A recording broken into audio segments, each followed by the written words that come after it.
Hey everybody, this is Matt. Welcome back to the channel. And before we can get the door cards installed, there's definitely a few things I need to deal with on the doors. So primarily my concerns are going to be some sound deadening. I do want to go ahead and get some of that clunk out of the door and maybe make some improvements with the audio system. So I do have some sound deadening, which we'll go over a little bit on how I'm going to do that. But again, with everything else in the car, I probably need to clean up the wiring, give everything a really good cleaning. And then I'm also not 100% sure about these mirrors. I know a lot of people have reached out to me and said if I ever took them off the car to hit them up and they buy them off me, but I'm really just not even sure what kind of quality they are. They seem fairly cheap, and the motors and the mirrors don't work very well. So last year I did pick up a set of mirrors just in case I wanted to ever swap them out. I do have a Montego blue and a black one, so they don't even match the car anyway. And these likely came from a left-hand drive car, so there is some debate as to whether or not these will even work well on a right-hand drive, just because from the driver's position, the mirror angle and all that kind of stuff is going to be a little bit different. So I might be tempted to go ahead and pop that mirror off and then put this on and then do just a test run to see, is this something that I could even think about using in the future? And it is just a stock mirror, which I personally don't mind the look of the stock mirror and the way they kind of hang out. I don't think it looks bad at all. And again, these mirrors are they're probably just some sort of cheap knockoff of true Ganadors. But I was thinking if I took them off, it might have some information on the back so I can actually see what they are. The first thing I need to do, and it's probably gonna be regrettable at some point in time, is probably take this plastic off. There is a lot of black goop that holds it on, but I will need to take this off to get access and to be able to clean some of the door. And I've already looked through the door, and I do know that there are a few components that probably would have been worth trying to track down, and I did look, but I couldn't find them. So I've got a few boots like here that are torn. But overall, I think the cabling is in good shape. I do have the speaker brackets that need to go back in with the factory speakers. And like I said, I'm going to primarily focus on sound deadening the actual door panel itself. If I do have extra, I may put some, back on the inside here, but primarily I'm just gonna be worried about the door panel. I'm gonna go get a piece of cardboard because it's probably gonna be helpful for making a few templates on some things that we've got to do and give me something to set this plastic on. So I'll go grab some cardboard and then we'll get this plastic pulled off. So when taking this plastic off, it's going to be worthwhile to be careful about taking it off because we can use this later as a template if we need to make a piece of sound deadening to fit this hole again. So I'll just be real careful. And of course, mine's kind of fallen off at different points of time. Anyway, and this black sealant that they use is very sticky, so rubber gloves probably is a good idea. And depending on the condition of yours may not come off this easy. So I don't know how much of this I'm going to try to clean off. I may get some chemicals and see if I can clean that off relatively easily, but I will go ahead and clean out this door, maybe get the vacuum and vacuum out the inside, and then go ahead and start addressing some of this wiring, and then look about maybe taking this mirror off.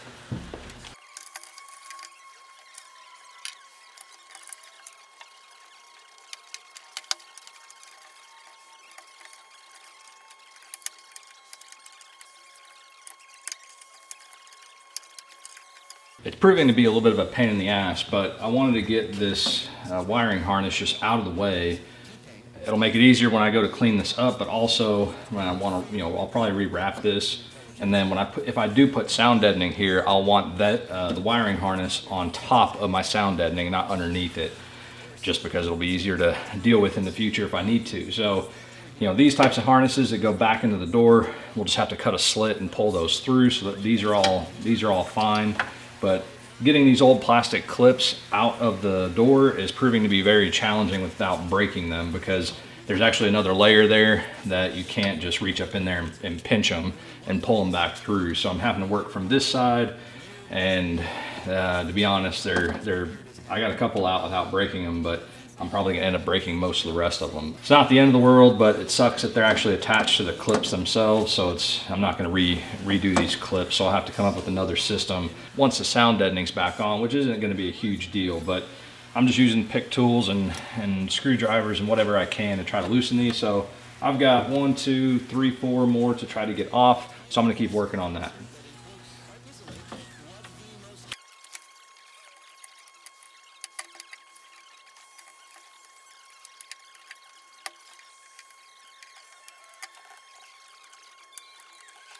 So I've been at this for a while trying to get this goop off, and to be honest, between scraping and using acetone and other chemicals that I've got, it's a very, very slow process. So as hard as it is to get off, I'm almost thinking that the backing of the sound deadening that I've got is butyl rubber. And so as long as this is nice and clean, even though it's still gonna have some of this sealant on there, I think it'll bond to it just fine, and I don't think we'll have any issues. So I'm gonna abandon cleaning this up thoroughly. I will, try to make sure I've got a few good spots all around. And then when I cut my sound deadening, I'll make sure to be a little bit oversized, so I do get it onto the clean metal surfaces. So I do need to get this wiring harness cleaned up and wrapped, and then get this inside cleaned out. I think it's going to be plenty of access for us to go ahead and start cutting some strips of the sound deadening. So we'll probably have to work in kind of like sections. So I'm not looking for 100% coverage of the entire door panel, but because it is a relatively small door and I've got plenty of sound deadening, I will try to at least get as much as I possibly can. But I would say ideally, you'd probably want to at least cover 50% to get a really good effect. And definitely behind the speaker is probably an area that you'd want to focus on. But for me, I think I'll do as much as I can so that I can go ahead and make sure I've got enough to leave for a piece here. So I'm gonna go get a brush in the vacuum and go ahead and get this cleaned out. I got it all cleaned out with some degreaser, and then I also went over the whole thing with some rubbing alcohol. You do want to be careful if you're going to do that, because it will take some of the paint off, so I didn't want to be too aggressive on the inside where there's really not a lot of paint anyway. I know it might look dirty in the camera over here, but that's really just like where they didn't spray it very well when they painted the car. No real need to spray the inside of the door with paint. This wiring harness is probably the next thing. I'm going to go ahead and wrap it just because it still has a lot of goop on it, and it'll just help me make sure that I'm keeping everything nice and clean. I think this car must have had some sort of like an aftermarket alarm system, because there is some wiring that's been spliced in here. So I'm really just going to leave it alone for now. It looks like everything's at least here for the purposes of getting, the car to function properly. And I'm not going to take all this old foam off. It is just like everything else in the car. It basically just falls off. But I will wrap it with my felt Tessa tape. And I think that'll give me a little bit more cushion so that when I do put this all back, it'll help with rattling. So I'll just start at this end and work my way down to the door. I also looked to see how to get this Ganador mirror off, and I'm not seeing any fasteners or screws anywhere, when I tilt the mirror back. So I need to study that a little bit more, but I will go ahead and decide what I'm going to do with that, because if I'm going to keep that in the car, I will go ahead and wrap the wire that comes down to it as well. Felt Tessa tape, link in the description if you guys want to know what I'm using. I use it all the time. I've actually probably used I'll probably use this roll on this wiring harness, and I think this will either be my 4th or 5th roll of Tessa tape on this project. So definitely something to keep in the toolbox for when you guys are working on your car projects.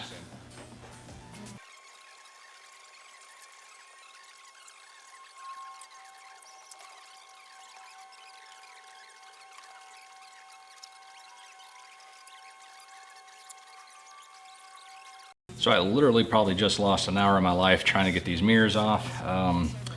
They were bolted and screwed from the inside of the door, which made it very, very difficult reaching up in there getting those out. So kudos to whoever put these on, and maybe that's the way they all go on, but I can tell you that really sucked trying to get these out. So I have no information on the inside. I will show you what the inside looks like, but the frame that mounts to the car appears to be aluminum, and the mirror cap itself and the body seems to be plastic. But it does have a little bit of marking here, so I'll show you that real quick.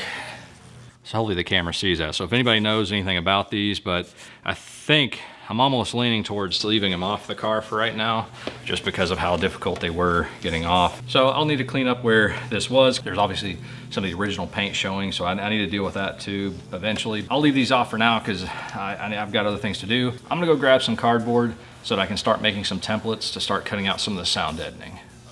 I've already got the first template kind of cut and into place, and I just found a bunch of scraps of cardboard I had laying around, and I took some rough measurements so that I kind of knew how much I was going to need. So this bottom section here, there's an internal, like a crash bar brace, whatever, for the door.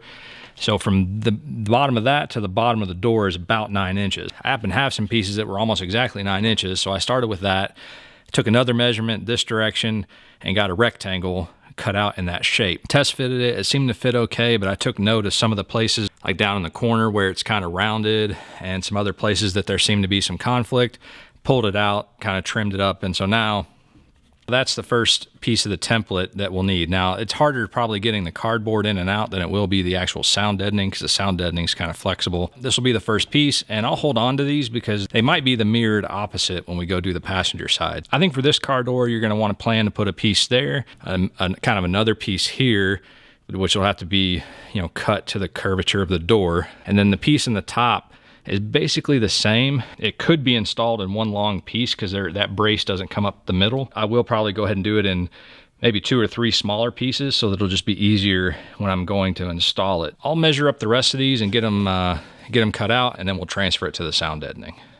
This is what I came up for my 2 templates at the bottom part of the door. The upper piece is more or less a rectangle that'll be 9 inches tall by like about 42 inches long. So I can just mark that out on the sound deadening without having to make a template. It almost tapers from the center up towards the door handle. So, and you can ignore these circles and the cutouts and stuff. Those were there in the cardboard, but I'll be able to just trace this again onto my sound deadening, and I may just slice this in half so that I've got a little bit easier pieces to manage, because if this sound deadening curls back on itself, it's very, very, very difficult to get pulled back apart. It just almost instantly fuses together. So small pieces is probably better and easier to get into the car without getting things stuck. It's warmer in my workshop today than it is out here. It's actually quite chilly for this time of year, but I'm gonna go roll that sound deadening out and get it nice and flat, and then transfer these templates over and cut them out, and then cut that top piece, and then I'll bring everything back out here and start trying to lay it inside the door panel.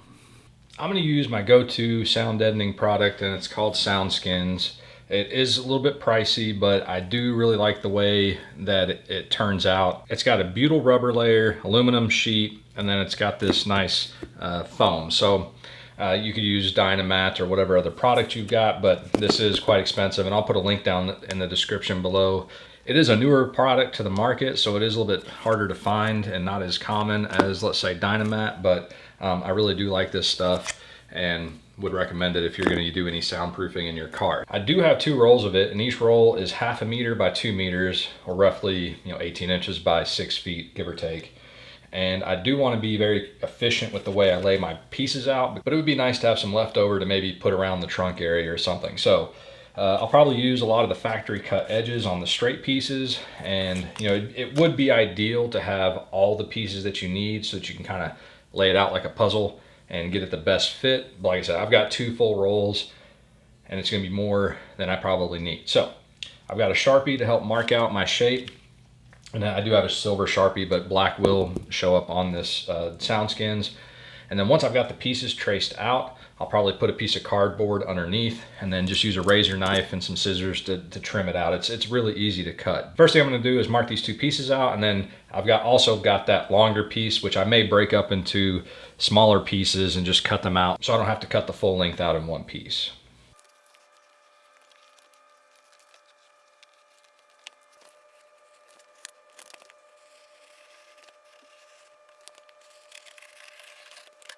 So in my effort to maximize my pieces, it's gonna just bother me because of my OCD, but when I install this in the car, the SoundSkins will be upside down, but you really won't see this anyway. But that is something to keep in mind if you're laying this out. This piece will be right side up and this one will be upside down. Not that this would ever necessarily be visible, but if you're like me and get a little OCD about things, just keep a lookout for that. Here are my pieces cut out. This will be for the top section of the door, and I will have another one that I'll need to cut, but I figured I'd get these 2 in, make sure they're installed, and then from there I'll be able to figure out exact length of what I have left. It gives me some room to make the adjustment with the last piece. And then of course I've got the 2 bottom door pieces. I may just try to do a dry run and see how it works. If I feel like I can get it in, I'll do that. If not, I'll go ahead and cut this in half. I'll go drop these into the door, and then I'll check in once I've got the inside panels complete. The SoundSkins is installed on the inside of the outer panel of the door. And like I said, cutting it into smaller pieces will help you fit it in there, but it's not too bad. I got this in 1 piece. I put this bottom piece in 2 pieces, and then the top was 3 pieces. In order to get around the mirror assembly, I did cut this rectangle out of the corner of this piece, and it fit nice and snug. So other than right here behind this door bracing, I probably have almost 90% of the surface of that inner panel covered. When I tap on the outside of the door, it is nice and solid sounding. Last thing I want to do with this door before the panels can go back on is I need to take this piece of plastic that went around all this, transfer it to a piece of SoundSkins, and then we can go ahead and lay this in there. The speaker bracket I've got will finish out that hole. So let me grab that piece of plastic and take it to the workshop, then I'll get the rest of this cut out and we'll get this installed. This is the cutoff that I have left of the first pack of the SoundSkins, and it's 1.5 inches too short. However, I did look on the door, and this section of the door, there's not an opening here. So I think if we actually go ahead and cut this shape out, and then I can just manage whatever's left over here is just another strip. And without having to crack into that second pack, I'll just go ahead and rather use this instead of maybe having some weird offcuts. I did take a strip about 6 inches long off of this roll to do something else. So had I not done that, I definitely would have had more than enough, and I could, actually have plenty extra. So I'll go ahead and mark this out, this shape. I'll probably hang roughly a 1/2 inch outside this line. I'll probably form this a little bit better to the body where this might have just been kind of laying straight across there. So I'll mark this out and cut it out at least what I can, and then this piece over here will just end up having to be a separate piece, which isn't the end of the world. When we do the passenger side, we shouldn't have to do that. We should be able to do this in one piece.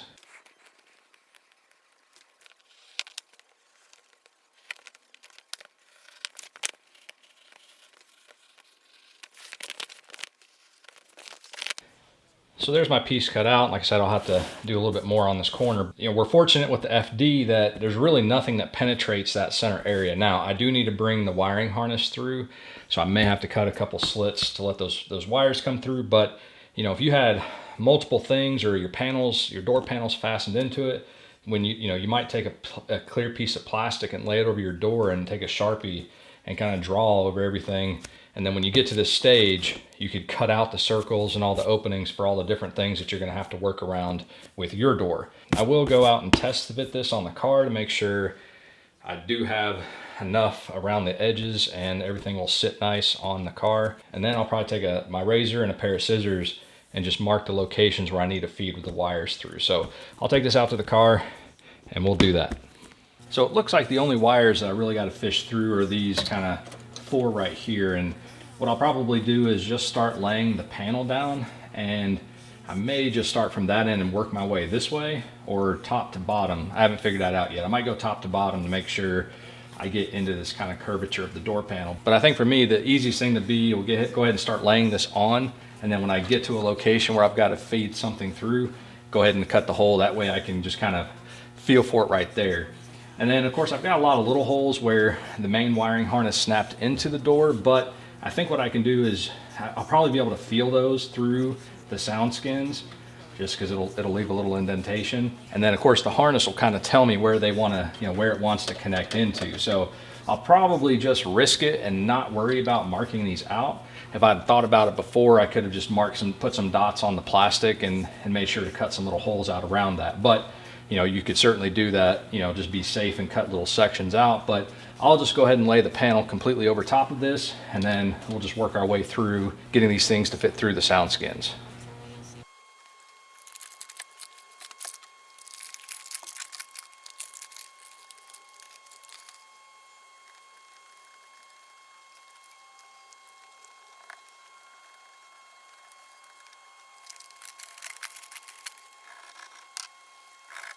For this first step, I've just really, made sure the top right at the very edge is nice and pressed into the door. And I may have forgot to mention this earlier, but I am using a roller to kind of help press this into the curvature.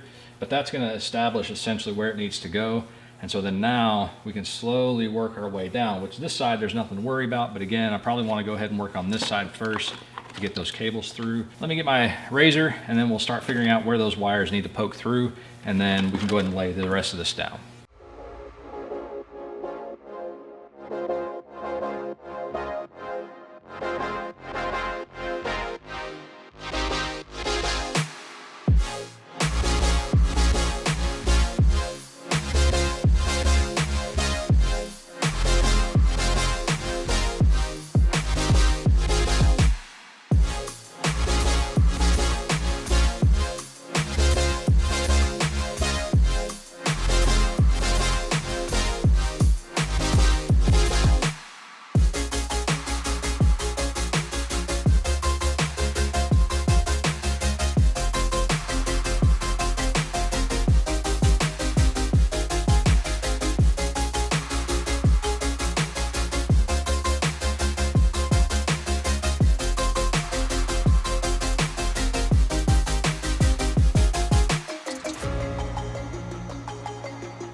I think the biggest thing with installing sound deadening like this SoundSkins is just taking your time. And if something doesn't feel right or something's not, fitting up right, it's definitely worth taking your time, stopping, backing up. As long as you don't press this like material too hard into the surface, you can usually peel it back without too much trouble, get things readjusted, and then get, keep making progress. So I think I've got all my wires through. I went ahead and fastened my harness in where I could. I do have a little bit more I've got to deal with down here once I get the speaker in. I did go ahead and patch over some of the holes that I created so that, just to keep that nice and sealed. And you don't want to push this in too hard because you don't want to get in the way of the window as it's operating up and down. And yeah, so that completes this door. And no idea what the camera is going to pick up on that, but it sounds like I'm hitting a rock. So I think it'll make a definite improvement. Add a little bit of weight to the door. Last thing I need to do is get the speaker bracket installed, so there might be a little bit more trimming I've got to do, and I'll put some speaker gasket around the edge of that when I go to do that, but I'll show you that then. So the whole process basically has to get repeated. I'm not going to show you that because it is exactly what you just saw already. You could make a panel or something to kind of brace this, but I think for me that's going to be fine. So obviously getting the door panel on will make sure, we'll have to make sure there's no interferences with doing that. This doesn't really add a lot of thickness, and what thickness it does add, it's just the foam, so it does compress. But I do need to make sure the window works as well. And I don't think I mentioned this earlier, but it's important that when you're doing the inside of the door panel, not to go all the way to the bottom, because you don't want to close off any of your drainage that, if any water were to get inside the window, you don't want to block that off. So make sure that when you're done, you still see your drains and all that stuff are open so that you don't have any issues with that. All right, so that's going to be enough for me tonight. This has been a long day, but it's definitely gotten cold outside, and I want to make sure that I do this when the temperature is relatively warm so that it gets a nice good bond to the panel. But if you have any questions or anything like that, leave it down below. I'll leave some links in the description for some of the parts and tools that I've used for this process. Thank you guys for watching. Let me know if you have any comments about this project or any suggestions that you've done in your car. I think this is going to be a big improvement over what we had. All right, I'm going to catch you guys in the next one.